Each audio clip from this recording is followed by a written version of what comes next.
Living in Tanzania changed me in ways I didn't expect. Some of them were beautiful ways, and some of them, honestly, were very difficult to process. So in this video, I want to share them both, the good and the uncomfortable.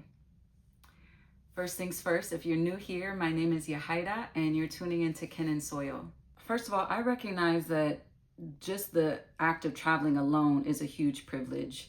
You need work freedom, access to capital, things of that nature. But please, I need y'all to understand that two things can be true. The other side of this is that there are some assumptions surrounding privilege and Black Americans. On one hand, we do have access to one of the most powerful passports in the world. And also a passport in this current present reality can mean very little when colonial conditions make survival a full-time job, AKA, working 40 plus hours a week. In the US, many times it feels like you're just working for the wind, always behind the cue ball, if you will. Part of me not documenting fully my time in Tanzania was because I didn't quite have the language to express that those two things can be true. Like, yes, this little blue passport means a lot, but also there's a very large amount of Black Americans that don't even own a passport because of what I just said with the colonialism, the imperialism, the working conditions, all of that. So this privilege, or should I say assumed privilege, led me to being triggered almost on a daily basis in Tanzania. In Kiswahili, they have this word, Mzungu. If you haven't heard it before, you're hearing it today. They say that this word only means a foreigner, but so much of the history of that word is rooted in how Swahili people observed white people moving around through the land during colonial times. The story goes, colonial explorers, such as the likes of David Livingstone and his crew, were observed to be moving around in circles, wandering around aimlessly. So Mzungu comes from the word zunguka, which means to turn around or to go around. And I learned all of this during my Fulbright Fellowship in the summer of 2019. So, all of that, 2019 pandemic happens. I come back to Tanzania the next year to live, and the first time I heard somebody call me Mzungu, to be honest, I was livid and was sort of left asking myself, don't they know our history and how we've been terrorized by white people? Are they blind? Can't they see that I'm actually Black and not white? I was thinking, how could they not know what it would feel like to be associated with white people, these colonizers? So me personally, I took it as a slap in the face. Now, mind you, if you ask a Tanzanian today what the word Mzungu means, they're going to tell you that it means foreigner or stranger. But that's actually not true. The word for foreigner is actually mgeni. So this is my appeal to all Swahili and Bantu language speaking people to please stop using the term Mzungu or similar terms to identify African Americans. It would really help our community building efforts. It would help, us to develop ourselves in Ubuntu. So throughout this time of me getting slapped in the face left and right with this word Mzungu, I'm also learning so much about the language and the beauty of Kiswahili. There are so many levels of meaning in Kiswahili, and part of my research for the documentary was reading and hearing firsthand accounts from elders who were alive during their independence time, and hearing them talk about how unifying every group or every nation by the language of Swahili and the ways that it accelerated their independence efforts. These things were really vital to me knowing, rooted in the culture. A lot of people there, they'll say language or culture is embedded in language and language is embedded in culture. So if you're speaking the language of a Mzungu, that's why they call people that are not Mzungu, because we're speaking English. So, okay, fine. I get it. On the flip side of this, I really do promote that all African-born and Ma'afa descendants learn the language of Kiswahili.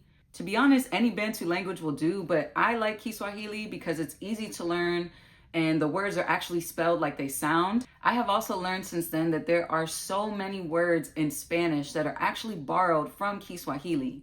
It's not, people say like, oh, they borrowed it from the Portuguese, but no, actually Kiswahili came first. So the Portuguese borrowed it from Kiswahili.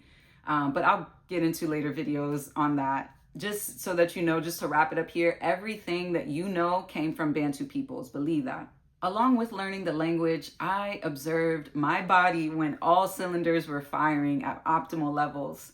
I was in Tanzania for only 2 months before all the sugar withdrawals left my body.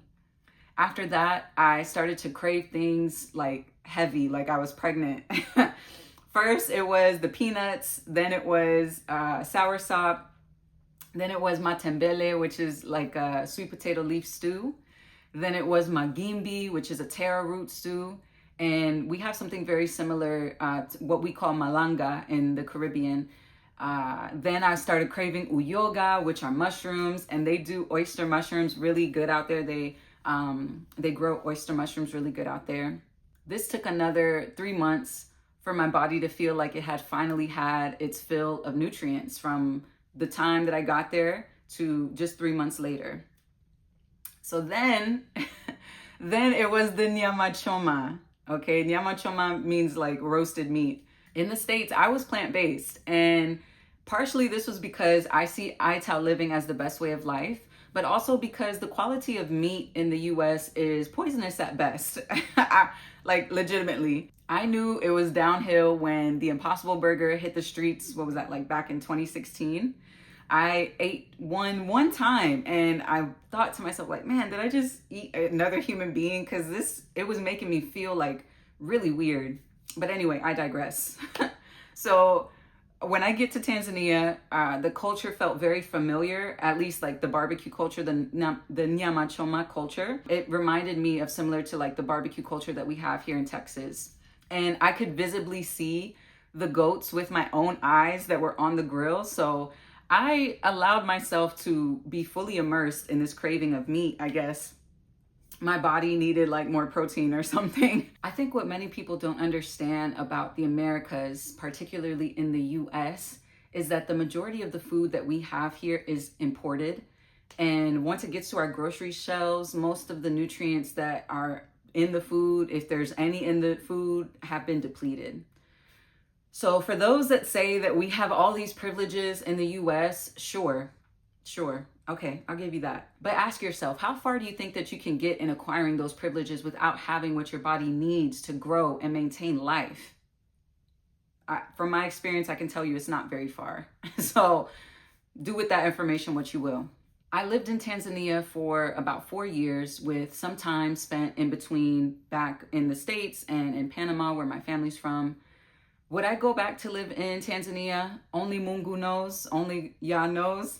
But I do know that there is, let me say, I understand that there's a lot of negative press about the continent in general. And I recognize that many content creators want to tell a great story about the places that we travel to. I don't consider myself a content creator, influencer. I'm just telling my story. But let me just say, I think a lot of storytellers want to tell a great story about the places that they travel to. Like, I get it. But also, let's not shy away from telling our loved ones the truth, the good, the bad, and the ugly. You know, there is this way that, all right, I'm just gonna come out with it because we speak truth to power. We speak truth to power around here. So I'm just gonna come out and say it. There's a way of Tanzanian people that is very like passive aggressive. And I very much lived my life actively aggressive. Anyone who was born and raised in the US knows what I'm talking about. There is this grit and tenacity that you must have here, or else you're not gonna make it. So also, I'm from the South and with Caribbean roots. Both of these groups of people don't shy away from a fight. It's funny because many people talk negatively about the South because of the racism and, you know, all of the Republican BS, and I get it. But to be honest, I'd rather know, like in reality, that someone doesn't like me than be with someone that's pretending. To me, it's better to protect yourself against someone who knows like where they stand, or that like it's better to protect yourself with someone who shows you their real face. I have friends and family members who live in the Northeast, and they're always like, ugh, Texas, I could never. There's too many racists and Republicans and blah, blah, blah, blah. As if liberal people can't be racist, you know? Like, I always laugh when I hear those type of comments, because to be honest, the South has its issues like anywhere else. And by South, I mean the American US South. It has its issues like anywhere else. But I've always said, I'd rather live in a place where I know where I stand with people. And to be honest, Tanzania didn't really afford me that. Like anywhere else, you know, there's people you vibe with and people you don't, and that's okay. But what wasn't okay for me was it felt so difficult to like decipher who was who. But to end this on a high note, something that I did appreciate about Tanzania was this aspect of Ujamaa, which loosely translates to African socialism. African socialism is this idea that everybody has what they need. You know, we may be beefing today, but tomorrow, if calamity strikes, we have each other's back. Ujamaa was also seen by the founding independence leaders making a youth service. So in certain countries, when you turn whatever age, like 17, 18 years old, you are recruited by the government to do a year of service. So I don't know if in Tanzania it's the year before you graduate high school or the year after you graduate high school. But in Tanzania, the way that it was explained to me was, let's say you live in Dar es Salaam. The government may send your child to Tabora, or maybe you live in Dodoma. The government would send your child to Manyara. This one goes to Mbeya, this one goes to Tanga, and all of that. Everyone's everywhere. So what would happen was the youth, everyone knows that the youth, because it's mandatory, so the youth service is happening all around the nation. So these different communities, they had to support whoever was coming to their community. What this did, it was instilled an understanding amongst the people that my child is somewhere in XYZ city, and I have another person's child with me in this city. Oh, I better take care of that child in hopes that whoever has my child is taking care of them to the same degree. So that's one example out of many on the Ujamaa tip, where you can start to see the unity that Tanzanians have amongst themselves. And to be honest, it was a beautiful thing to witness. I hope I gave enough negatives and positives to balance this out for like the yin and the yang. Next video, I will discuss my experiences getting sick with all manners of disease, malaria, typhoid, and amoeba during the pandemic. All of this was during the pandemic.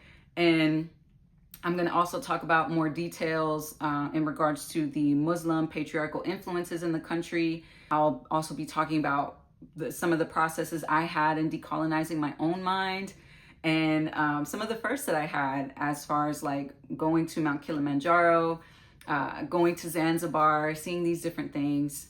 I'll touch on this more. I'll touch on this more in my second video, but I will also say to follow more continental born African storytellers to see what they have to say, as I feel like they go into more detail about their countries. Obviously, I only lived there for a few years, but you know, if you're doing your research on like where to move, things of that nature, I would say listen to the people that have been rooted in that place first, because you're looking to move on the continent or, you know, learn from, you know, different people. But as you're doing this research, my suggestion would be not to make your decision to move based on anyone else's lived experiences. I know we're engaging on this thing called YouTube and this Black Mirror, but this Black Mirror can never give you the full extent of the experience that you will go to see for yourself. Like, you have to go experience it for yourself. Some of you know, the storytellers on YouTube, they'll give you some of the stereotypes, and some of those stereotypes are true. But that doesn't mean that you will have the same experience, you know, for better or for worse, to be honest. So if you made it to the end of this video, thank you for watching and joining me on this journey. Go and touch some grass with your people, and stay tuned for part 2 of this topic of my time in Tanzania. Sending love to all of humanity. Amani na upendo.